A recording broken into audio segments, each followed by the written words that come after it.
بسم اللہ الرحمن الرحیم۔ 3 خوش نصیب 3 بد نصیب۔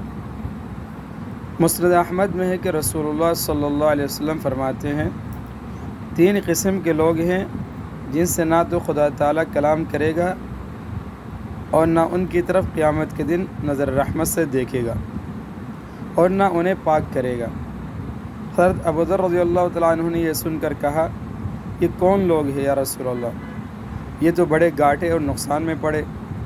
نبی اکرم صلی اللہ علیہ وسلم نے 3 مرتبہ یہی فرمایا، پھر جواب دیا کہ ٹخنوں کے نیچے کپڑا لٹکانے والا، ٹخنوں کے نیچے کپڑا لٹکانے والا، جھوٹی قسم سے اپنا سودا بیچنے والا، احسان جتانے والا۔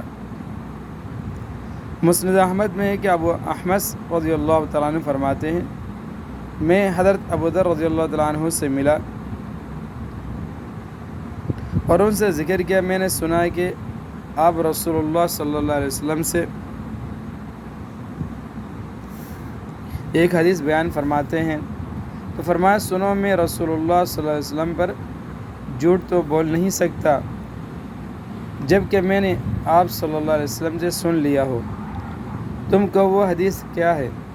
میں نے کہا یہ 3 قسم کے لوگوں کو خدا تعالیٰ دوست رکھتا ہے اور 3 قسم کے لوگوں کو وہ دشمن رکھتا ہے۔ تو فرمانے لگے ہاں یہ حدیث میں نے بیان بھی کی ہے اور میں نے آپ صلی اللہ علیہ وسلم سے سنی بھی ہے۔ میں نے پوچھا کس کس کو دوست رکھتا ہے؟ فرمایا ایک تو وہ جو مردانگی سے دشمنان خدا کے مقابلے میں میدان جہاد میں کھڑا ہو جائے، یا تو اپنا سینہ یا اپنا آپ کو قربان کر دے یا فتح کر کے لوٹے۔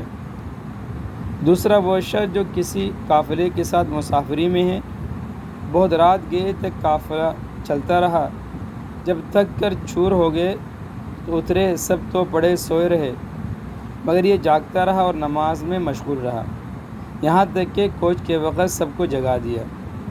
تیسرا وہ شخص جس کی عادت ہو کہ جو اسے ایذا پہنچائے یہ اس پر صبر کرے، یہاں تک کہ موت ان دونوں میں جدائی کرے یا سفر۔ میں نے کہا اور وہ 3 کون ہیں جن سے اللہ تعالیٰ ناخوش ہے؟ فرمایا بہت قسمیں کھانے والا تاجر، بہت قسمیں کھانے والا تاجر اور تکبر کرنے والا فقیر، اور وہ بخیل جس سے کبھی احسان ہو گیا تو جتانے بیٹھے۔ تفسیر ابن کثیر۔